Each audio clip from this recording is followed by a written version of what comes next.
ನಮಸ್ತೆ ಫ್ರೆಂಡ್ಸ್, ನಂದಿ ಬ್ಲಾಗ್ಸ್ಗೆ ಸ್ವಾಗತ ಸುಸ್ವಾಗತ. ಇನ್ನೇನು ಆಷಾಢ ಕಳೆದು ಶ್ರಾವಣ ಮಾಸ ಬಂತು.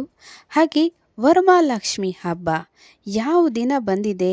ಆಗಸ್ಟ್ 21ನೇ ತಾರೀಕ ಅಥವಾ ಆಗಸ್ಟ್ 28ನೇ ತಾರೀಕ ಅನ್ನೋ ಗೊಂದಲ ನಿಮ್ಮೆಲ್ಲರಲ್ಲೂ ಇದೆ. ಖಂಡಿತವಾಗ್ಲೂ ಆ ಗೊಂದಲ ಪರಿಹಾರ ಮಾಡ್ತೀನಿ. ಈ ವಿಡಿಯೋನಂತೂ ಎಲ್ಲೂ ಸ್ಕಿಪ್ ಮಾಡದೆ ಪೂರ್ತಿಯಾಗಿ ನೋಡಿ. ವರಮಹಾಲಕ್ಷ್ಮಿ ಹಬ್ಬದ ದಿನ ಅಷ್ಟಲಕ್ಷ್ಮಿಯರನ್ನು ಆರಾಧಿಸುವುದರಿಂದ ಮನೆಯಲ್ಲಿ ಐಶ್ವರ್ಯ, ನೆಮ್ಮದಿ, ಸಂತಾನ ಭಾಗ್ಯ, ಆರೋಗ್ಯ ಹಾಗೂ ಪತಿಗೆ ದೀರ್ಘಾಯುಷ್ಯ ಒಲಿಯುತ್ತದೆ.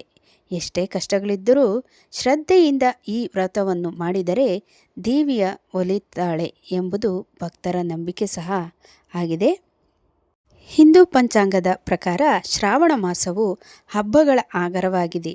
ಈ ಮಾಸದಲ್ಲಿ ಬರುವ ಪ್ರಮುಖ ಹಾಗೂ ಮಹಿಳೆಯರು ಸಡಗರ ಸಂಭ್ರಮದಿಂದ ಆಚರಿಸುವ ಹಬ್ಬವೆಂದರೆ ಅದು ವರಮಹಾಲಕ್ಷ್ಮಿ ವ್ರತ. ಬೇಡಿದ ವರಗಳನ್ನು ಕರುಣಿಸುವ ತಾಯಿ ಲಕ್ಷ್ಮಿಯನ್ನು ಆರಾಧಿಸುವ ಈ ದಿನದಂದು ಪ್ರತಿಯೊಂದು ಮನೆಯಲ್ಲಿ ಹಬ್ಬದ ವಾತಾವರಣಗಳು ಕಳೆಗಟ್ಟಿರುತ್ತವೆ. ಅಷ್ಟೇ ಅಲ್ಲದೆ ಈ ವರ್ಷ ವರಮಹಾಲಕ್ಷ್ಮಿ ಹಬ್ಬವನ್ನು ಯಾವ ದಿನ ಆಚರಿಸಬೇಕು ಎಂಬುದರ ಬಗ್ಗೆ ಜನರಲ್ಲಿ ಗೊಂದಲ ಮೂಡಿದೆ. ಆಗಸ್ಟ್ 21 ಅಥವಾ ಆಗಸ್ಟ್ 28? ಇದರಲ್ಲಿ ಸರಿಯಾದ ದಿನಾಂಕ ಯಾವುದು ಎಂಬ ಪ್ರಶ್ನೆ ಅನೇಕರನ್ನು ಸಹ ಕಾಡ್ತಿದೆ. ಪಂಚಾಂಗದ ಲೆಕ್ಕಾಚಾರ ಹಾಗೂ ಜ್ಯೋತಿಷ್ಯ ಶಾಸ್ತ್ರದ ಆಧಾರದ ಮೇಲೆ ಈ ವರ್ಷದ ವರಮಹಾಲಕ್ಷ್ಮಿ ಹಬ್ಬದ ದಿನಾಂಕ ಯಾವುದೆಂದು ತಿಳಿಯೋಣ. ಖಂಡಿತವಾಗ್ಲೂ ವರಮಹಾಲಕ್ಷ್ಮಿ ವ್ರತವನ್ನು ಯಾವತ್ತು ಆಚರಿಸಬೇಕು ಎಂಬುದಕ್ಕೆ ಜ್ಯೋತಿಷ್ಯ ಶಾಸ್ತ್ರದಲ್ಲಿ ಸ್ಪಷ್ಟವಾದ ನಿಯಮವಿದೆ. ಅನಾದಿ ಕಾಲದಿಂದಲೂ ನಡೆದುಕೊಂಡು ಬಂದಿರುವ ಸಂಪ್ರದಾಯದ ಪ್ರಕಾರ ಶ್ರಾವಣ ಮಾಸದ ಶುಕ್ಲ ಪಕ್ಷದ ಪೂರ್ಣಿಮೆಯ ಅಂದರೆ ಹುಣ್ಣಿಮೆಯ ದಿನಕ್ಕಿಂತ ಮುಂಚೆ ಬರುವ ಶುಕ್ರವಾರದಂದು ವರಮಹಾಲಕ್ಷ್ಮಿ ವ್ರತವನ್ನು ಆಚರಿಸಲಾಗುತ್ತದೆ.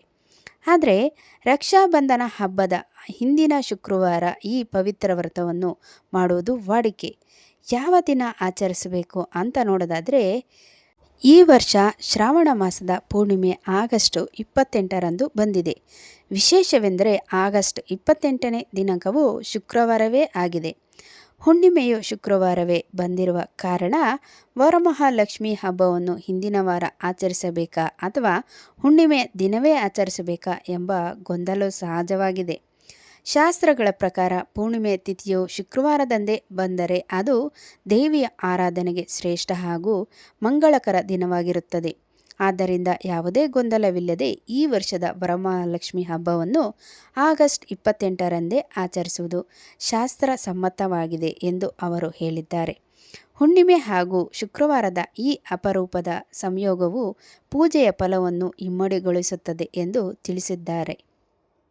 ಇಷ್ಟೇ ಅಲ್ಲದೆ ನೀವು ನಿಮ್ಮ ಮನೆಗಳಲ್ಲಿ ಪ್ರತಿ ವರ್ಷವೂ ಯಾವ ದಿವಸ ಅಂದರೆ 2ನೇ ಶುಕ್ರವಾರ ಮಾಡ್ತಾಯಿದ್ರೆ ನಿಮ್ಮ ಮನೆಯಲ್ಲಿರುವ ದೊಡ್ಡವ್ರನ್ನ ಕೇಳಿ ಒಂದ್ಸರಿ ಯಾವ ದಿನ ಮಾಡಬೇಕು ಅಂತ ಡಿಸೈಡ್ ಮಾಡ್ಕೊಂಡು ನಾನು ಹೇಳಿರೋ ರೀತಿಯೇ ಅಲ್ದಿರ ಮನೆಯಲ್ಲೇ ದೊಡ್ಡವ್ರನ್ನ ಒಂದ್ಸರಿ ಕೇಳಿ ಮಾಡೋದ್ರಲ್ಲಿ ತಪ್ಪೇನಿಲ್ಲ. ಖಂಡಿತವಾಗ್ಲೂ ಅವರವರ ಆಚಾರ ವಿಚಾರದ ಪ್ರಕಾರ ಮಾಡಿ ಅಂತ ತಿಳಿಸ್ತಾ ಆ ತಾಯಿ ವರಮಹಾಲಕ್ಷ್ಮಿ ಎಲ್ಲರಿಗೂ ಒಳ್ಳೇದು ಮಾಡಲಿ ಅಂತ ಕೇಳ್ಕೊಳ್ತಾ ಇನ್ನೊಂದು ಹೊಸ ವಿಡಿಯೋ ಜೊತೆ ನಿಮ್ಮೊಂದಿಗಿರ್ತೀನಿ.